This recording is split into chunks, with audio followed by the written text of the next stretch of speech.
தென்னாடுடைய சிவனே போற்றி, எந்நாட்டவர்க்கும் இறைவா போற்றி, காவாய் கனகத் திரளே போற்றி, கைலை மலையானே போற்றி போற்றி, எல்லாம் வல்ல சிவனை வணங்கி உலகெங்கும் வாழும் அத்துணை கும்பராசி நண்பர்களுக்கும் உங்கள் ஜோதிடர் ஆய்வாளர் கோவை குருமூர்த்தியின் இனிய வணக்கம்.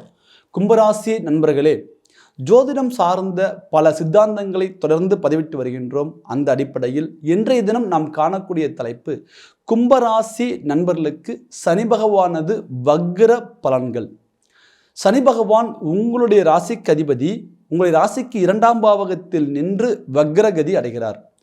இந்த காலகட்டம் கும்பராசி நண்பர்களுக்கு கிடைக்கக்கூடிய முன்னேற்றங்கள் என்ன, நடக்கப் போகின்ற மாற்றங்கள் என்ன என்பதை எளிமையாக துல்லியமாக நம்ம பார்க்க போகிறோம். நம்ம சேனலை முதல் முறையாக பார்க்குறவங்க நீங்களாக இருந்தால் சப்ஸ்கிரைப் பண்ணிக்கோங்க, பெல் பட்டன் கிளிக் பண்ணி ஆல் ஆப்ஷன் கொடுத்துக்கோங்க. என்னுடைய காணொளிகள் உங்களுக்கு உடனுக்குடனே வந்து அடையும்.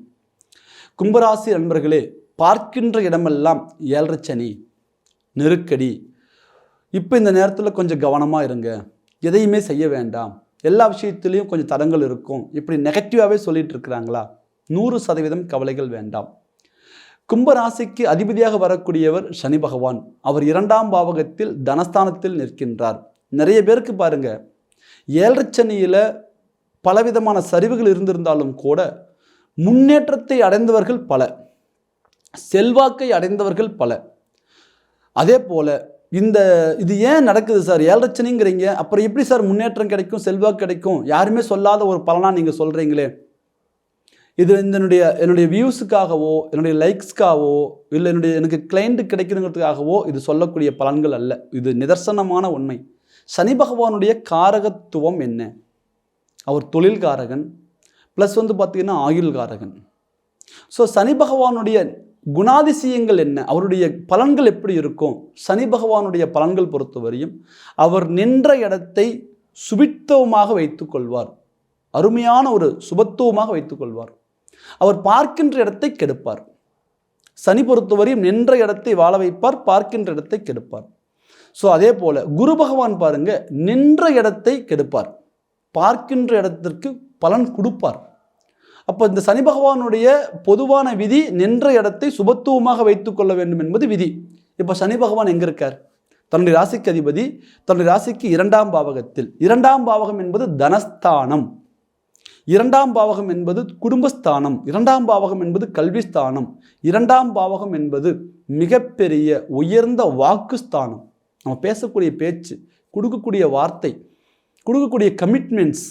நான் இந்த நாள் இந்த தேதியில் உங்களுடைய பணத்தை திருப்பி கொடுத்துருவேன், கண்டிப்பாக அந்த வாக்குறுதியை காப்பாற்றுவார். நீங்கள் எவ்வளவு கஷ்டப்பட்டாலும் கூட தன்னுடைய சுய மரியாதையை விட்டு கொடுக்கக்கூடாதுன்ட்டு அந்த கொடுத்த வாக்குறுதியை காப்பாற்றுவீங்க. ஸோ அந்த ஒரு பலத்தை சனி பகவான் கொடுப்பார். இதில் நெகட்டிவ் என்ன இப்போ அப்படின்னு கேட்டிங்கன்னா, சனி பகவான் 7.5 சனியாக இருந்து உங்களுக்கு கஷ்டம் கொடுக்கறதுங்கிறது ஒரு பகுதி இருந்தாலும் கூட அவர் பார்க்கின்ற இடத்தை கெடுப்பார் என்கின்ற பலன் இருக்கு இல்லையா? இப்போ சனி பகவானது பார்வை தான் இருக்கும் இடத்திலிருந்து 3, 7, 10ஆம் பாவகம், இந்த 3 ஸ்தானத்தை பார்க்கக்கூடிய ஒரு பலம் சனி பகவானுக்கு உண்டு. அப்போ 2ஆம் பாவகத்தில் இருக்கக்கூடிய சனி பகவான் தனது 3ஆம் பார்வையாக உங்களுடைய ராசிக்கு 4ஆம் பாவகத்தை பார்க்கின்றார். 4ஆம் பாவகம் என்பது எந்த சூழலிலும் ஒரு ஜாதகருக்கு கெடக்கூடாத ஸ்தானம். சார் ஏன் சார் அது அப்படி சொல்றீங்க? மண், மனை, பொன், பொருள், வண்டி, வாகனம், ஆஸ்தி, ஆடம்பர சேர்க்கை. ஒரு மனிதன் இந்த பிரபஞ்சத்தில் வாழ தேவையான அத்தியாவசியமான அடிப்படையான வசதிகளை தரக்கூடிய ஸ்தானம் 4ஆம் பாவகம். இந்த 4ஆம் பாவகம் எந்த சூழலிலும் கெடக்கூடாது. இப்போ சனி பகவானது பார்வை 4ஆம் பாவகத்தில். கடந்த காலகட்டங்களில் பாருங்க, மனை இழந்தவர்கள், பூமி இழந்தவர்கள், பொன் பொருளை இழந்தவர்கள், ஏன் இருக்கக்கூடிய வண்டி வாகனத்தை கூட இழந்தவர்கள். சார் எல்லாம் விற்று தான் சார் இந்த பிரச்சனையை முடித்தேன், இதெல்லாம் விற்காமல் இருந்தால் என் பிரச்சனை முடிஞ்சிருக்காது, ஆனால் இப்போ விற்றும் கூட பிரச்சனைகள் முடியலைன்னு சொல்லக்கூடிய ஒரு சூழ்நிலை. அதே போல் சார் இதெல்லாம் என்கிட்ட இருக்குது, விற்கல, ஆனால் விற்கணுங்கிற சூழ்நிலை இருக்குது அப்படிங்கக்கூடிய நிலைமையில் இருக்கக்கூடியவங்க. இதெல்லாம் பார்த்திங்கன்னா இருக்குது சார், ஏன்னா எல்லாமே சிக்கல் இருக்குது. வண்டி இருக்குது, அது ரிப்பேர் ஆகிட்டே இருக்குது. வீடு இருக்குது, வீடு ஏதாவது பார்த்திங்கன்னா ரெனோவேஷன் ஒர்க்கு பெண்டிங்லேயே இருக்குது. பூமி இருக்குது, ஆனால் அது ஒரு கேஸில் இருக்குது. ஸோ இருந்தும் இல்லாத நிலை. இந்த ஒரு கிரக அமைப்புகள் பார்த்தீங்கன்னா நமக்கு இதற்கான பலன்களை கொடுத்துருக்கும்.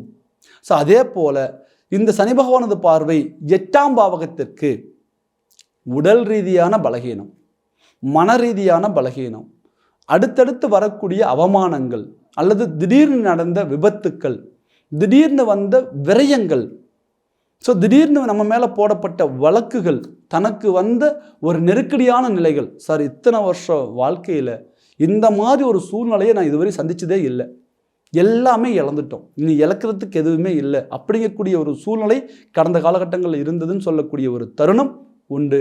அதே போல சனி பகவானது பார்வை 11ஆம் பாவகத்தில். இப்போ பாருங்க, 4ஆம் பாவகம் என்பது சுகஸ்தானம், மண் மனை வண்டி வாகனம். 8ஆம் பாவகம்ங்கிறது ஆயுள் ஸ்தானம் ப்ளஸ் பார்த்தீங்கன்னா அவமானம், போராட்டம், கண்டம், விரயம், மருத்துவம், இதை சார்ந்தது. இது எல்லாம் பேஸ் பண்ணணும் அப்படின்னா நமக்கு 11ஆம் பாவகம் இங்கே ஸ்ட்ராங்காக இருக்கணும். 11ஆம் பாவகம் தான் லாபஸ்தானம், பொருள், பணம். இப்போ எவ்வளோ பிரச்சனைகள் இருந்தாலும் கூட பொருளாதாரம் நமக்கு சரியாக இருந்துருச்சுன்னா அந்த பிரச்சனையை நம்ம அழகாக சரி பண்ணி மேலே வந்துடலாம். இங்கே பிரச்சனை என்னென்னு கேட்டிங்கன்னா, பொருளாதாரம் பிரச்சனை ஆரம்பிக்கிறதுக்கு முன்னாடியே பொருளாதாரம் இங்கே முடங்கி போச்சு. எவ்வளவு நம்ம போராடினா கூட பணம் வரவே நம்ம இங்கே பூர்த்தி பண்ணவே முடியல. கிணத்துல போட்ட கல் மாதிரி போட போட போட போட போயிட்டே இருக்கே தவிர கையில் இங்கே மீதி ஆகவில்லை. பணம் சம்பாதிக்கிறோம், கொண்டு வரோம், வீட்டில் வைக்கிறோம், என்ன செலவாகுது, எதுக்காக போகுதுன்னே தெரியல. 1 லட்சம் வந்தாலும் காலி, 2 லட்சம் வந்தாலும் காலி, 10 லட்சம் வந்தாலும் காலி. இங்கே 5000 சம்பாதிக்கிறவனுடைய நிலைமையும் பார்த்தா ஜீரோவில் இருக்குது.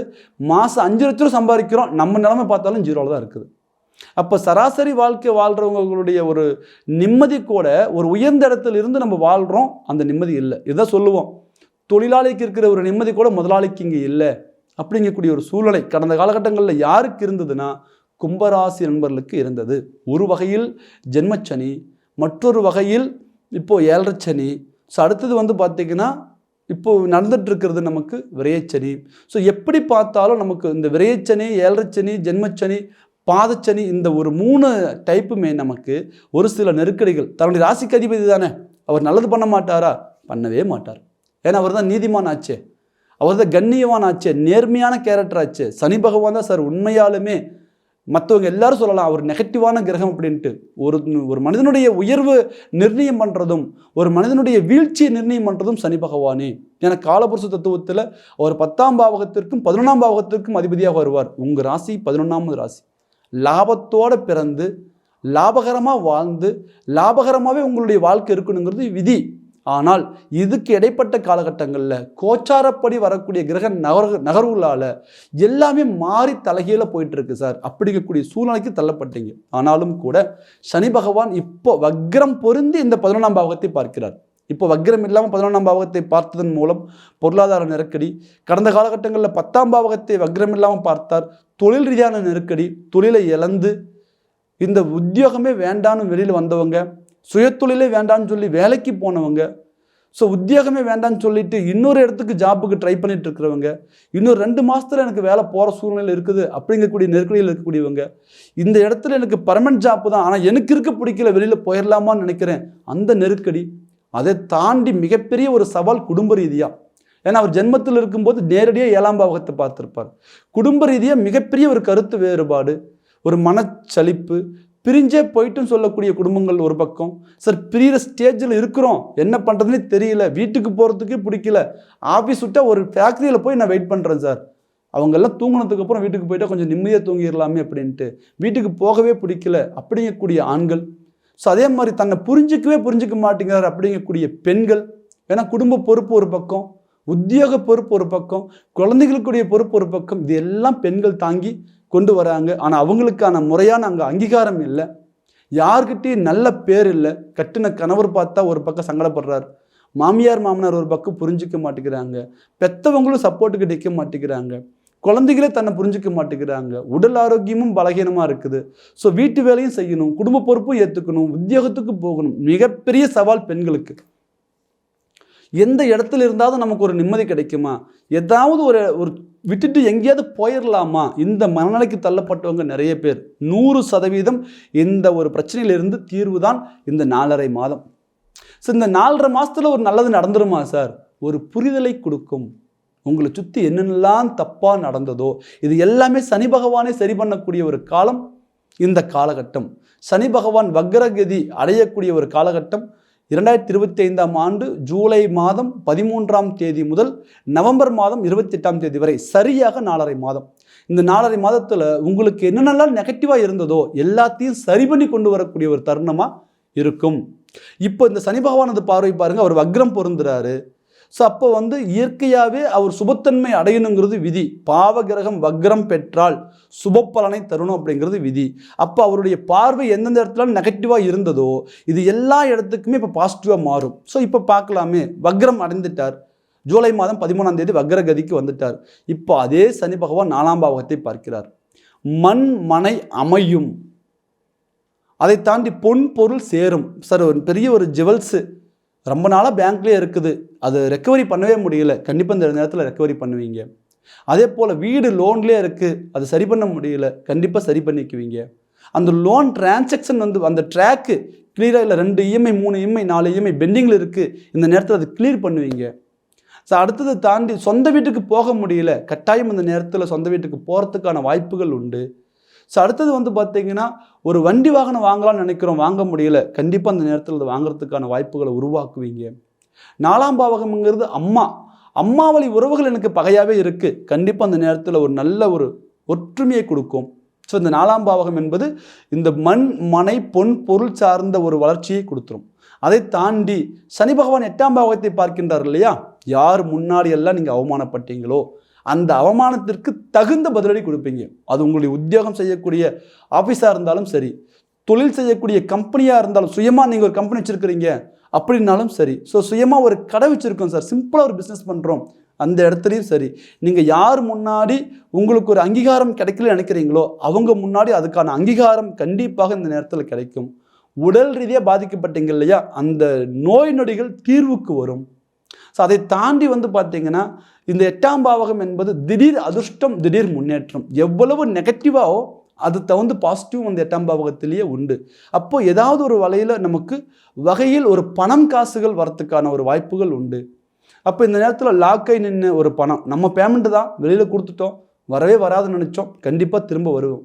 ஸோ இந்த நேரத்தில் ஒரு பேங்க் லோனுக்காக மூவ் பண்ணோம், எங்களுக்கு எலிஜிபிள் ஆகக்கூடிய கெப்பாசிட்டி இருந்தும் கூட ஏதோ ஒரு காரணத்தினால டிலே ஆகுது, கண்டிப்பாக உங்களுக்கு இந்த நேரத்தில் ஒரு பேங்க் லோன் உங்களுக்கு செட் ஆகும். ஸோ அதை தாண்டி பார்த்தீங்கன்னா திடீர் ஒரு அதிர்ஷ்டம் அப்படிங்கிற மாதிரி ஆன்லைன் பிஸ்னஸ், ஷேர் மார்க்கெட், ட்ரேடிங்கில் ஒரு நல்ல ஒரு வாய்ப்புகள் உண்டு. அந்த இடத்துல மட்டும் கொஞ்சம் கவனமாக நீங்கள் செயல்படணும். நான் சொல்லிட்டு நீங்கள் டக்குன்னு எடுத்த உடனே 5 லட்சம் 10 லட்சம் அதில் இன்வெஸ்ட்மெண்ட் பண்ணக்கூடாது. படிப்படியாக ஸ்டெப் பை ஸ்டெப்பாக மூவ் ஆன் ஆகணும். அதற்கு நம்ம ஜாதகத்தில் சாதகமாக இருக்கான்னு பார்த்துக்கணும். ஸோ அதை தாண்டி பார்த்தீங்க அப்படின்னா 11ஆம் பாவகத்தை சனி பகவான் பார்க்கின்றார். இந்த 11ஆம் பாவகத்தை குரு பகவானும் பார்க்கின்றார். லாபஸ்தானாதிபதியாகிய குரு பகவான் ராசிக்கு 5ஆம் பாவகத்தில் நின்று அவரது நேரடி பார்வையாக 7ஆம் பார்வையாக 11ஆம் பாவகத்தை பார்க்கின்றார். அஞ்சில் குரு கெஞ்சினாலும் கிடைக்காது. ஸோ இது ஒரு அற்புதமான ஒரு கால அமைப்பு. மகர ராசி நண்பர்களுக்கு மிகப்பெரிய சவாலாக இருந்த இந்த ஏழச்சனையில் இருந்து வெளியில் வரத்துக்கு சனி பகவான் முதல் தீர்வாக தராரு.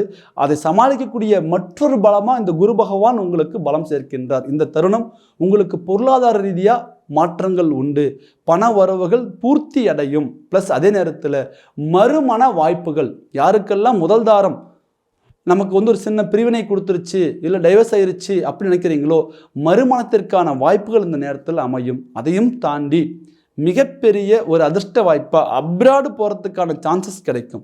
ஸோ நிறைய பேருக்கு அந்த வெளிநாடு அப்படிங்கிறது ஒரு எட்டாக்கனியாகவே இருந்திருக்கும். இந்த நேரத்தில் பயணம் பண்ணுவீங்க. சரி, ஆல்ரெடி நான் உத்தியோகத்தில் தான் இருக்கேன், அதை பாரினில் தான் இருக்கேன், ஆனால் எனக்கு ஒரு பெரிய வளர்ச்சிகள் இல்லை, முன்னேற்றம் இல்லை, அது ஒரு மிகப்பெரிய வழி. கடல் தாண்டி போய் குடும்பம், சொந்த பந்தம், தாய் தந்தை, பெற்ற ஒரு பிள்ளைகள், கட்டின மனைவியை முதற்கொண்டு விட்டுட்டு போனவங்க, கட்டின கணவரை முதற்கொண்டு விட்டுட்டு போன வெளிநாடு போன பெண்மணிகள் நிறைய பேர் பார்த்தீங்கன்னா தன்னுடைய குடும்பத்துக்காக உழைக்கணும், ஏதாவது ஒன்று சாதிக்கணும்னு நினச்சி போயிட்டோம். ஆனால் இன்றைக்கி இங்கே ஒன்றுமே பண்ண முடியல. இதை சொன்னால் அவங்களுக்கு சங்கடம், சொல்லாமல் இருந்தால் எனக்கு மனசில் ஒரு பாரம், எது சொல்லவும் முடியல, இங்கே இருக்கவும் முடியல, அங்கே போகவும் முடியல, நெருக்கடியான நிலை. ஸோ இந்த நிலைக்கு தள்ளப்பட்டவங்களுக்கு ஒரு அற்புதமான ஒரு ரிலீவ். ஏன்னா ராகு பகவான் ஜென்மத்துக்கு வரார், ஜென்மத்துக்கு வந்துட்டார். மே மாதம் 18 பார்த்தீங்கன்னா ராகுகேது பயிற்சி. ஸோ அப்போது ஜென்மத்துக்கு வந்த ராகு பகவான் உங்களுக்கு ஒரு மிகப்பெரிய ஒரு வளர்ச்சியை கொடுப்பார். குரு பகவான் 11th பிளேஸை பார்க்குறார். இந்த ஜென்மத்தில் இருந்த ராகு பகவான் ஜென்ம ராகு இல்லை, அவர் குழப்பத்தை தானே கொடுப்பார். எப்படி சார் நல்லது பண்ணுவார்னா, குரு பகவானது பார்வை ராகு பகவானுக்கு இருக்குது. குரு பார்க்க ராகு சுபத்துவம் அடைவார். அப்போ இந்த நேரத்தில் வந்து பார்த்திங்கன்னா இந்த கும்பராசியில் பிறந்தவங்களுக்கு திருமண திசை எல்லாம் நெகட்டிவாக இருந்த காலம் போய் ஒரு சின்ன ஒரு வாய்ப்பு, இது ஒரு பெரிய வழியை உருவாக்கும், ஒரு வழிமுறையை உருவாக்கும், ஒரு வளர்ச்சியை கொடுக்கும். இந்த காலகட்டத்தில் உங்களுடைய முயற்சிகளை பலப்படுத்துங்க. வெளிநாடு வாய்ப்பு, அரசு பணி, அரசியல் துறையில் மிகப்பெரிய ஒரு சாதனை. பல வருஷமாக தொடர்ந்து போராடிட்டு இருக்கோம் சார் ஒரு தலைவருக்கு கீழே, ஆனால் இன்னும் ஒரு டம்மியான போஸ்டிங்கில் வச்சுருக்கிறாங்க, ஒரு நல்ல போஸ்டிங் கிடைக்கல. கண்டிப்பாக அந்த நேரத்தில் ஒரு மாற்றம் உண்டு, உங்களுக்கான அந்த அங்கீகாரம் கிடைக்கும். அடுத்தது பார்த்திங்கன்னா உத்தியோக உயர்வு, ஊதிய உயர்வு, சுயத்தொழிலில் ஒரு முன்னேற்றம். இது இத்தனை விஷயங்கள் சொல்கிறாங்களே, இதில் ஏதாவது நமக்கு ஒரு ஃபேக்காக இருக்குமா? 100% சொல்கிறேன், உங்களுடைய ஜாதகம் சாதகமாக இருந்துட்டால் 80% இதுக்கான ஒரு பலன் உங்களுக்கு கிடைக்கும். ஏன்னா கோச்சாரப்படி எல்லாரும் சொல்லுவாங்க 30% தான் இதனுடைய பலன் அப்படின்ட்டு. கும்பராசி நண்பர்களே, திசா புத்தியும் சாதகமாக இருந்து, இதுவே சனி பகவான் 2ஆம் பாவகத்தில் இருப்பது உங்கள் லக்னத்திற்கும் அவர் பலமாக இருந்து விட்டால், சுபத்துவமான திசைகளும் நடந்து விட்டால், இந்த நேரத்தில் உங்கள் லைஃப்பில் மிகப்பெரிய ஒரு டர்னிங் பாயிண்ட், ஒரு திருப்பு முனை இந்த 4.5 மாதத்துக்குள்ளே கிடைக்கும். இதுக்கு நீங்கள் சீர்தூக்கி பார்க்க வேண்டியது உங்களுடைய ஜாதகம். இந்த கோச்சார பலனும் உங்களுடைய சுய ஜாதகமும் சாதகமாக இருக்கும் பட்சத்தில் கண்டிப்பாக உங்களுடைய வாழ்வியலில் நிறைய மாற்றம், கணவன் மனைவி உறவு முறைகளில் இருக்கக்கூடிய பிரச்சனைகள் தீரும், குழந்தைகளுக்கான ஒரு நல்லது நடக்கும், குடும்ப ரீதியான ஒரு மாற்றங்கள் கிடைக்கும், தொழில் ரீதியான ஒரு முன்னேற்றங்கள் அமையும், வாய்ப்புகள் அமையும். சனி பகவான் பொறுத்தவரையும் வளர்ச்சியை கொடுக்கறதுக்கு முன்னாடி ஒரு வாய்ப்பு கொடுப்பார். அந்த வாய்ப்பை நம்ம செம்மையாக பயன்படுத்திக்கிட்ட கண்டிப்பாக அதுக்கப்புறம் வளர்ச்சி கொடுப்பார். இதுதான் அவருடைய நேச்சர் கேரக்டர். அதனால் பார்த்தீங்கன்னா கிடைக்கிற வாய்ப்பை நீங்கள் சரியான முறையில் பயன்படுத்துங்க, உங்களுடைய பிரச்சனைகள் தீர்வுக்கு வரும். உங்கள் ஜாதகத்தை துல்லியமாக பார்த்து முதலீடு பண்ணும் பொழுது நமக்கு சரியான நேரமா, ஒரு முக்கியமான முடிவுகள் எடுக்கும் பொழுது இந்த திசா புத்திகள் சாதகமாக இருக்கான்னு பார்த்து ஒரு முடிவு பண்ணுங்கள். கண்டிப்பாக நீங்கள் சாதித்து மேலே வருவீங்க. உங்கள் ஜாதகத்தை துல்லியமாக பார்த்துக்கும் நினைக்கக்கூடியவங்க ஸ்க்ரீனில் தெரிகிற நம்பருக்கு கால் பண்ணுங்கள், உங்களுடைய முன்பதிவை பதிவு பண்ணுங்கள், உங்களுடைய ஜாதகத்தை வாட்ஸ்அப் மூலம் நீங்கள் அனுப்புங்க. உங்களுக்கான பலன் நீங்கள் துல்லியமாக தெரிஞ்சு இனி அடுத்த இலக்கு நோக்கி நீங்கள் பயணம் பண்ணுவீங்க. கும்பராசி நண்பர்களே, வாழ்க்கையில் சாதிக்கணுன்னே பிறந்தவங்க, காலச்சக்கரத்தில் 11வது ராசி, லாபகரமாக வாழணுங்கிற விதியை பெற்றவர்கள், காலச்சூழ்நிலைகள் கிரக சூழ்நிலைகள் உங்களை ஏதாவது ஒரு நெருக்கடியில் தள்ளி விட்டுருக்கலாம். அதிலிருந்து மீண்டு வரக்கூடிய ஒரு அற்புதமான ஒரு வாய்ப்பு. இந்த வாய்ப்பு நமக்கு 4.5 மாதம் சரியாக பயன்படுத்தி நீங்கள் மேலே வாங்க, மென்மேலும் வளர என்னுடைய மனமார்ந்த வாழ்த்துக்கள். மற்றும் ஒரு அழகான தருணத்தில் அருமையான தலைப்பில் உங்களை சந்திக்கும் வரை உங்களிடமிருந்து விடைபெறுவது உங்கள் ஜோதிடர் ஆய்வாளர் கோவை குருமூர்த்தி. நன்றி, வணக்கம்.